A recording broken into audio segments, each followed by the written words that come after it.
കാലവർഷം എത്തുന്നതിന് മുന്നോടിയായി ഒറ്റപ്പാലം നഗരസഭയിൽ മഴക്കാല പൂർവ്വ ശുചീകരണ പ്രവർത്തനങ്ങൾക്ക് തുടക്കമായി.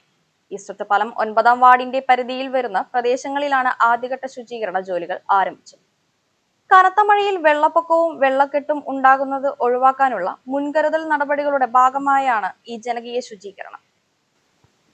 കാലവർഷത്തിൽ സാധാരണയായി ഉണ്ടാകാറുള്ള വെള്ളക്കെട്ടുകൾക്ക് ശാശ്വത പരിഹാരം കാണുകയാണ് ലക്ഷ്യം. ഇതിന്റെ ഭാഗമായി മഴവെള്ളത്തിന്റെ ഒഴുക്കിന് തടസ്സമായി നിന്നിരുന്ന പ്രധാന ഡ്രെയിനേജുകളിലെ മണ്ണും മാലിന്യങ്ങളും ഹിറ്റാച്ചി ഉപയോഗിച്ച് പൂർണ്ണമായും നീക്കം ചെയ്തു തുടങ്ങി.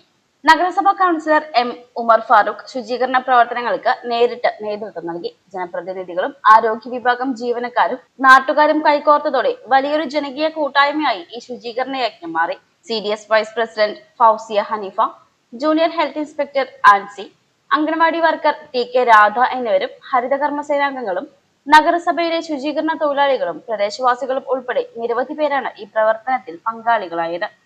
വരും ദിവസങ്ങളിലും വാർഡിന്റെ വിവിധ ഭാഗങ്ങളിൽ സമാന രീതിയിൽ ശുചീകരണ പ്രവർത്തനങ്ങൾ ഊർജിതമായി തുടരാനാണ് അധികൃതരുടെ തീരുമാനം.